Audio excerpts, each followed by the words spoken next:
Эфир Абхазского телевидения продолжается. Вы смотрите информационный выпуск Амшикшара. Здравствуйте. Сегодня в выпуске. В селе Отхара ведется масштабная работа по реконструкции системы водоснабжения.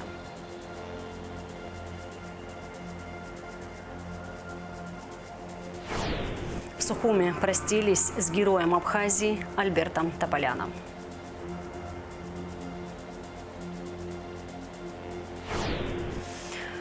Завершился первый республиканский турнир по национальной игре Аймцакячера.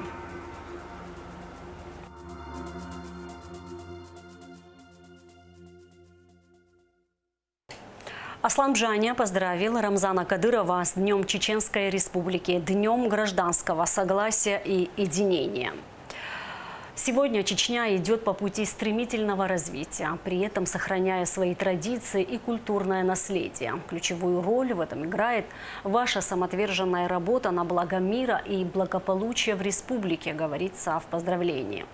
Мы с благодарностью помним добровольцев из Чечни, которые приняли участие в Отечественной войне народа Абхазии.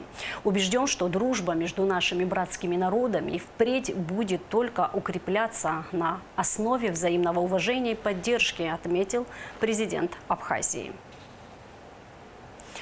Жители села Отхара обеспечат бесперебойным водоснабжением. В селе ведется масштабная работа по реконструкции системы водоснабжения.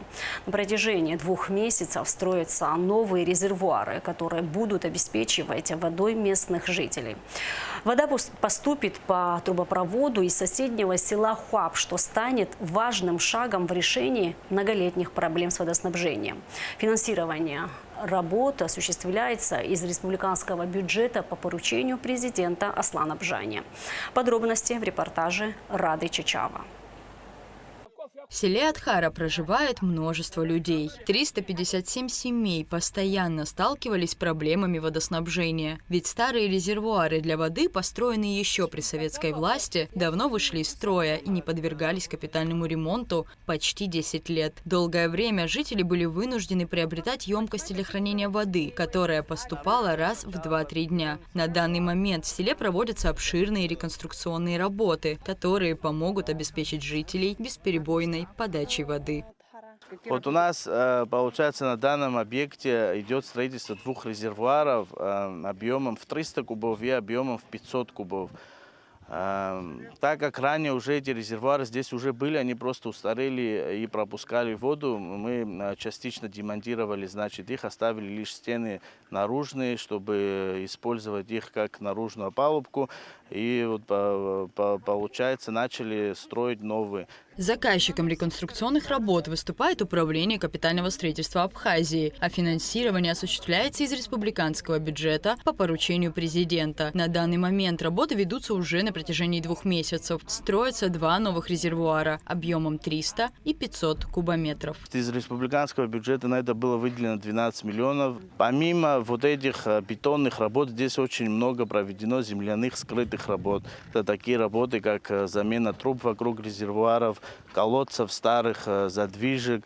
Заменили, значит, трубу старую железную отрезком в 500 метров на новую трубу ПНД. На время масштабной реконструкции местное население не осталось без воды. Ее временно подают по прямому трубопроводу, соединенному с центральной магистралью. Вода, значит, это из села Хуап. Вода поступает сюда, но на данный момент, чтобы жители совсем без воды не оставались, мы по временной схеме, получается, к центральной магистрали, которая идет с села Хуап, напрямую соединили к трубе, которая идет уже к жителям, и по вот такой временной схеме получают воду. Глава села Анатолий Айба отметил, что проводимый капитальный ремонт – событие, которого местные жители ждали годами, и выразил благодарность президенту, руководству республики и всем, кто участвует в проекте.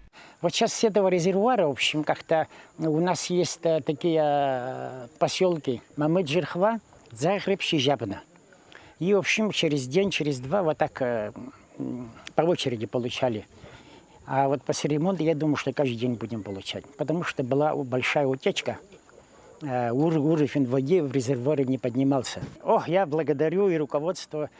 Мы как-то, может, не заслуживаем, а бывает у нас тоже как-то своевременно не платим за электроэнергию, своевременно не платим за земельные Ну, они нас пожалели, пошли навстречу. Я думаю, что как-то ему тоже упущено наверстаем. Завершение всех реконструкционных работ планируется в конце сентября. Рада Чачава, Сергей Каджая, Абхазское телевидение.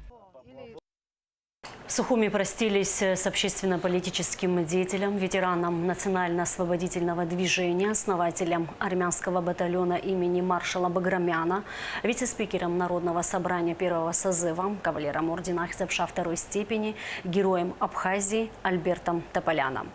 Проводить верного сына Абхазии в последний путь пришли члены правительства, депутаты парламента, многочисленные друзья и коллеги, представители общественности. Репортаж Шазины Ханагуа. Родные, друзья, руководство страны, общественность пришли к дому учителя в Сухуме, чтобы проститься с известным государственным и общественным деятелем, заместителем председателя Верховного Совета, героем Абхазии Альбертом Тополяном. С человеком, который свою жизнь посвятил защите Абхазии в военное и мирное время. Для большинства слишком неожиданной и горькой оказалась новость о том, что его не стало.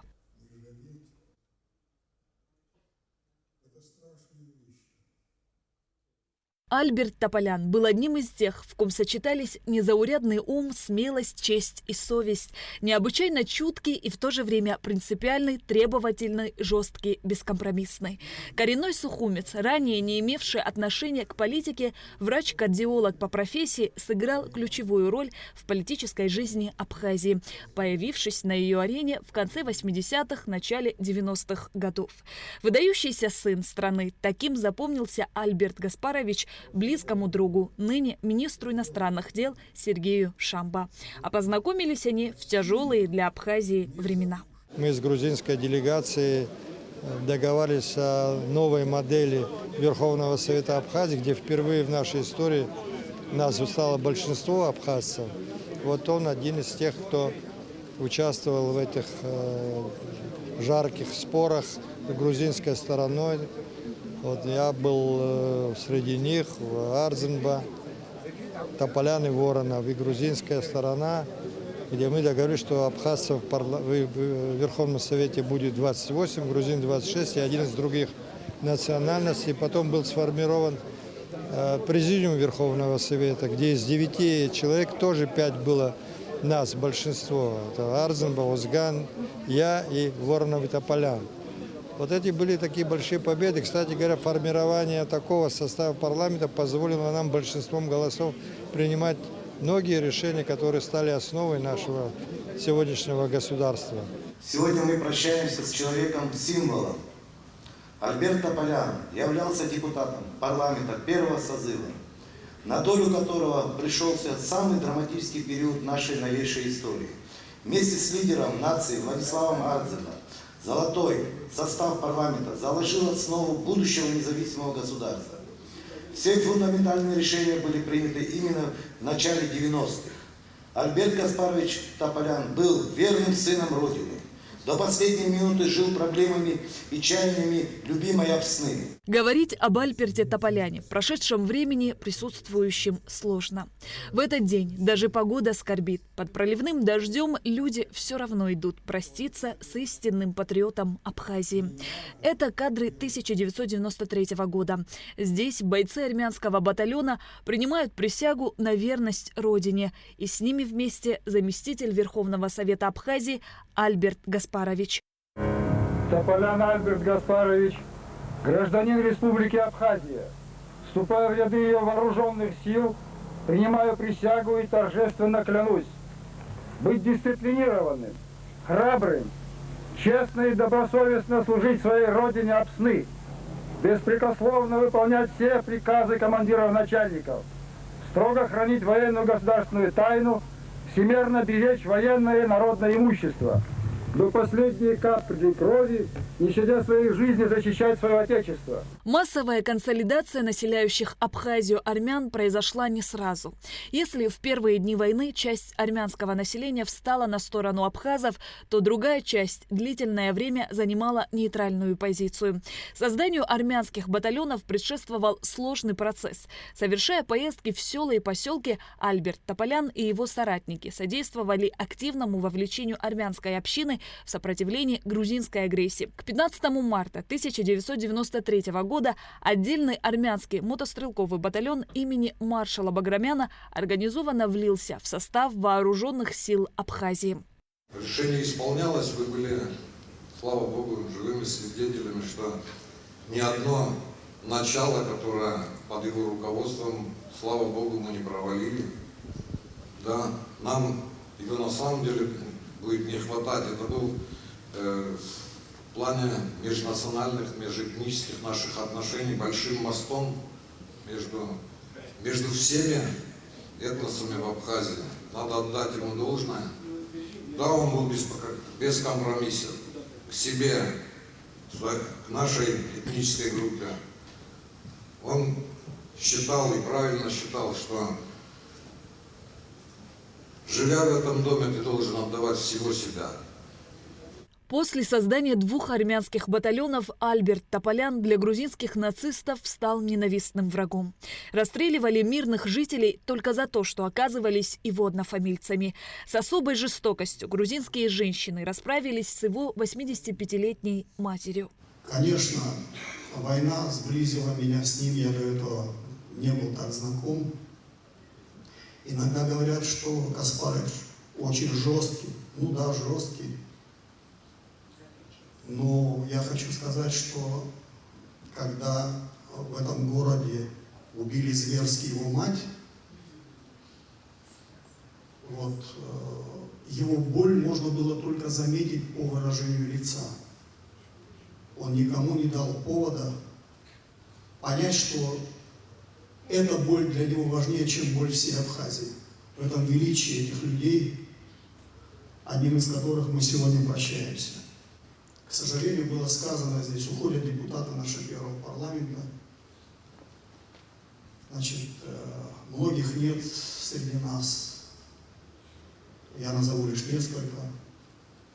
Это и Владислав Арзенко, и Юрий Воронов, и Зура Пачка, и Сергей Багапш. И вот в этом ряду достойное место там Альберта Тополяна. Потому что это человек, который действительно заслуживает того, чтобы о нем помнили и знали. Альберт Гаспарович умел находить нужные слова в нужный момент. Это отмечают его соратники. Послевоенная Абхазия требовала много сил и труда. Альберт Тополян, не изменяя своей гражданской позиции, продолжал политическую деятельность. Был вице-спикером парламента, вице-премьером правительства, министром по делам молодежи, спорту, курортам и туризму. В 2001 году создал благотворительный фонд. Альберт Тополян награжден орденом Ахзапша второй степени. Вот где-то 2 недели назад я разговаривал по телефону с Альбертом Гаспаровичем. Прекрасный голос, прекрасное настроение и так далее. И после этого так быстро он ушел. Я тоже, как и Сергей, познакомился с ним в 1989 году, когда были события, связанные с тем, что грузинская часть коллектива почти в полном составе вышла из университета. И тогда Альберт Гаспарович, он не был депутатом, он был врачом второй больницы, он пришел и говорит: давайте мы создадим в университете группу с армянским сектором. Я говорю, надо проконсультироваться, надо найти преподавателей и так далее. Альберт Тополян был примером беззаветного служения Родине. Много теплых воспоминаний оставил он в сердцах друзей и соратников. Я, как старший зять от лица его дочерей, детей и внуков, которые сегодня здесь, хочу искренне всех поблагодарить. Был свидетелем за эти 2-3 дня того, что я видел, как люди, которые, начиная с его соратников, ну это понятно, они вместе целую жизнь прожили, которые подходили к его телу, к гробу, и я видел искреннюю боль, просто сквозящую через всю боль, хватили своего близкого соратника, своего близкого друга. Более скажу, более также люди молодого поколения, среди молодого поколения, то же самое ко мне подходили с искренними словами, что они потеряли ближайшего человека, который, как вы правильно сказали, создал один из создателей основы нашего государства, нашей дружбы между абхазами и армянами. К интеллигентному, умудренному жизненным опытом человеку нередко обращались за советом. До конца своих дней он был верным сыном Родины и преданным товарищем. И таким его запомнит народ Абхазии. Шазина Ханагуа, Рамо Камке, Абхазское телевидение. В селе Яштхуа выявили майнинг-ферму с 21 аппаратом по добыче криптовалют. Функционирующая майнинг-ферма располагалась на территории частного домовладения, принадлежащего гражданину Кисяну. Общая рыночная стоимость изъятого оборудования – 737 тысяч рублей. По предварительным оценкам, суммарная потребляемая этим оборудованием мощность электроэнергии составляет более 60 киловатт в час. Аппараты изъяты, материалы дела направлены в отдел дознания и таможенных расследований ГТК. Харитон Агарба стал обладателем титулов ABF Intercontinental и WBA Continental в первом полусреднем весе, одержав победу над чемпионом Аргентины и Латинской Америки аргентинцем Клаудио Габриэлом Денефом. Бой прошел 6 сентября в Челябинске. Харитон вышел в сопровождении своего соотечественника в национальной форме под абхазскую песню «Аяйра Амарджакуа Шейцамхан». Команда из села Чуло стала победителем турнира по аймцакячерам. В финальной игре чулоуцы встретились с командой потомков абхазских махаджиров из Турции.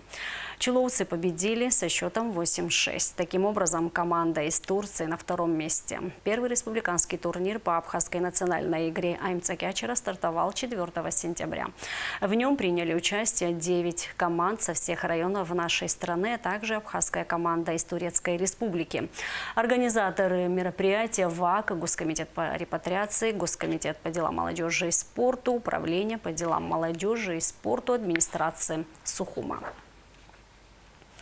Посольство Абхазии в Сирии провело акцию для школьников абхазо-адыгской диаспоры. В районе Кутся сотрудниками посольства были розданы школьные принадлежности 150 ученикам начальных и подготовительных классов. Мероприятие было организовано по инициативе чрезвычайного и полномочного посла Республики Абхазия в Сирийской Арабской Республике Мухаммада Али и советника посольства Гаиса Аль-Харки. Также в штаб-квартире Черкесского благотворительного общества в Дамаске прошла встреча с представителями абхазо-адыгской диаспоры, на которой присутствовала выдающаяся сирийская артистка и посол доброй воли ООН Моне Вассеф. Мухаммад Али поблагодарил председателя Черкесского общества доктора Гасана Шора и членов Совета директоров за теплый прием, передав приветствие от правительства и народа Абхазии. Он также напомнил о внимании президента Абхазии Аслана Абжани и президента Сирии Башара Асада к науке и студенчеству. Мероприятие завершилось выступлением студентов из абхазо-адыгской диаспоры, исполнивших танцы абхазо-кавказского фольклора.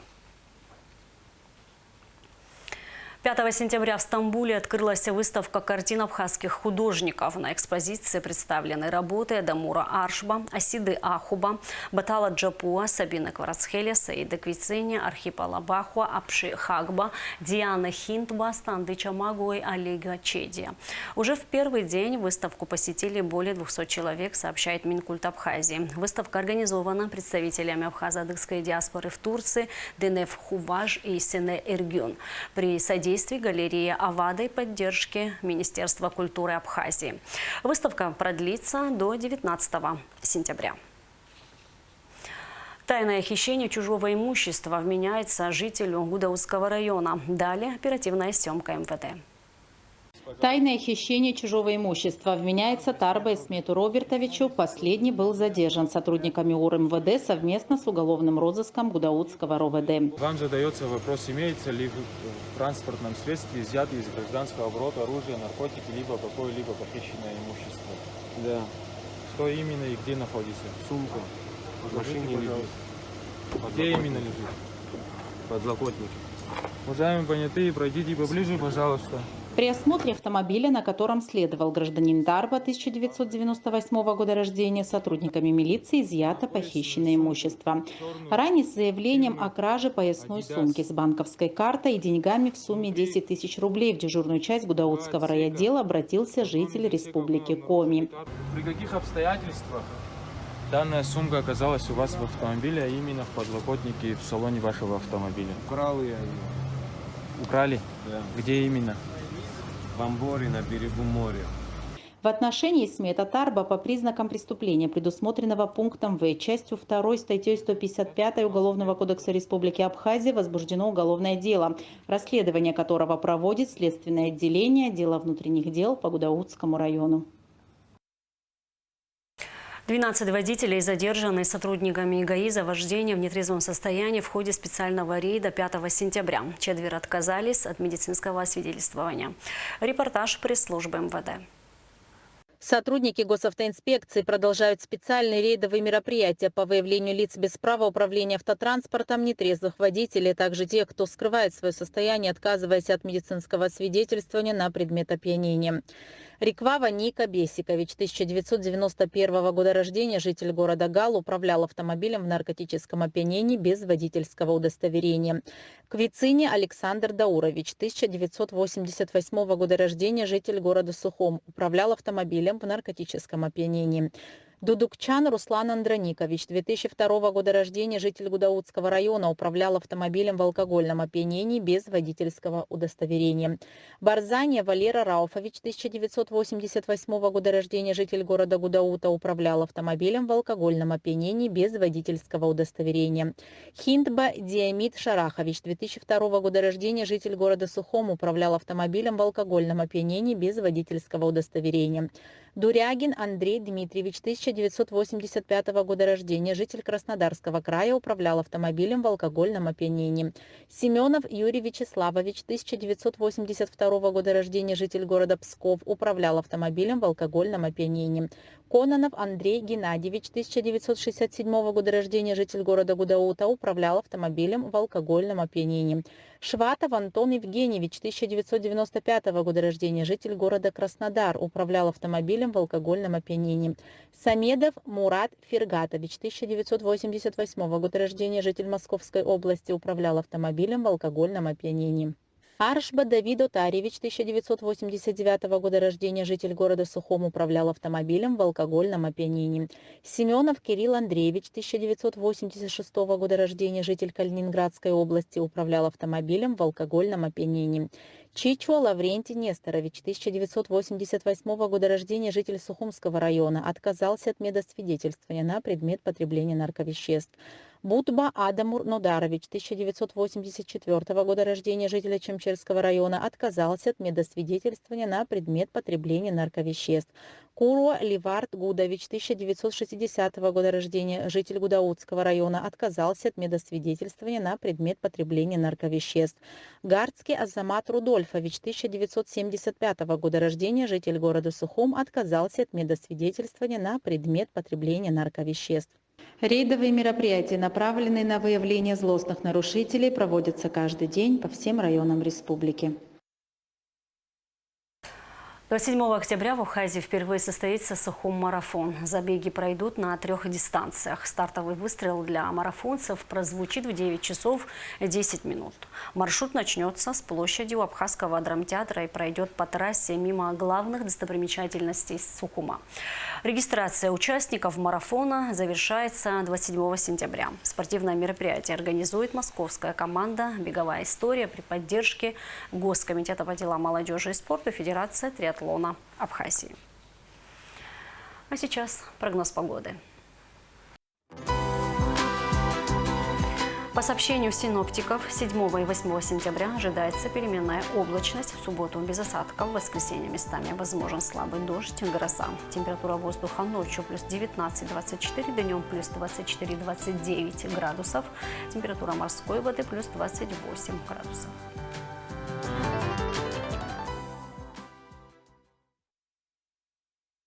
На этом наш выпуск завершен. Всего вам доброго. До встречи в эфире.